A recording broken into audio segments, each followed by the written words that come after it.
Hello everyone and welcome back to Verse Talk. It's been a while, I know. I usually talk about various forms of media that I feel that needs to be talked about, but I only want to talk about the most highly anticipated film since Avengers Endgame, and that's Spider-Man No Way Home. The second trailer was released, and I want to talk about the trailer and I want to give some predictions of what could happen in this movie. So let's dive right into it.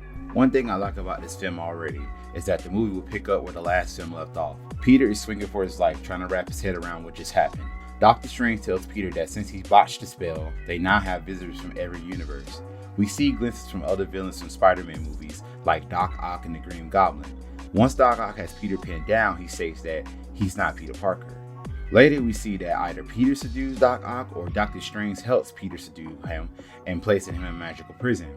Then we see a scene where MJ, Ned, and Peter all laugh at Doc Ock's real name and wonder what his real name really is. This is a callback to Avengers Infinity War, to where Peter thought Dr. Strange made up his name. Dr. Strange explains that others may have come through and they must send them all back. Other villains show up like Electro and Sandman attacking innocents. Dr. Strange deciphers that each villain all died fighting Spider-Man and that is their fate. Peter wants to find another way, but Strange says there is no other way. We also get a monologue from the Green Goblin, kinda similar to what he told his Spider-Man in his universe. We get a bunch of shots with the villains and we see one more villain that came through, and that's the Lizard. The trailer ends with Ned and MJ falling and Peter attempts to catch MJ. With his voice trembling, Dr. Strange says that they are starting to come through and he cannot stop it. There are a lot of theories out there on what may happen in this film, but I got so many theories that I'm just going to name a few that's been on my mind since the second trailer came out. The other two villains, Sandman and the Lizard, were killed in their respective universes. I believe that the Green Goblin will manipulate them to joining the others to stay alive.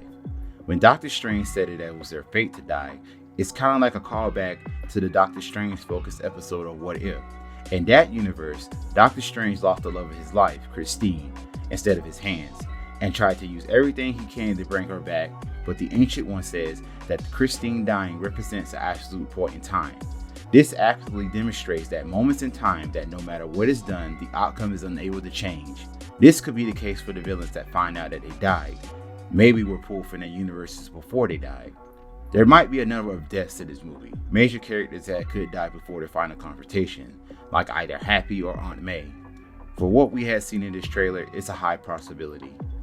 At the end of the trailer, when Dr. Strange says they're starting to come through and he cannot stop it, could be the end of Spider-Man No Way Home and the start of his own movie, Doctor Strange at the Multiverse of Madness. But will Peter come with him to save the multiverse or stay behind?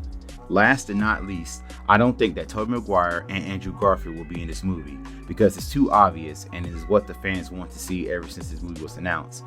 When photo leaks of other villains from different Spider-Man movies reprises their roles, many fans started to speculate, and I mean really speculate to the point of where it's the fans done set in their mind that the previous Spider-Man will appear in the film. I hope that I'm wrong, I really do, but if it doesn't happen, it just doesn't happen. I won't be upset. The reason for this circumstance is that I lowered my expectations long ago. To sum up everything that's been stated, I can't wait to see Spider-Man No Way Home when it hits theaters this Christmas. I just wanted to give my quick thoughts and feelings on this movie. Hell, this is only giving Marvel and Sony free marketing. So what are your thoughts and feelings on Spider-Man No Way Home? Let me know in the comments. As always, thank you guys for watching. Don't forget to like, subscribe, and share, and I will see you all next time.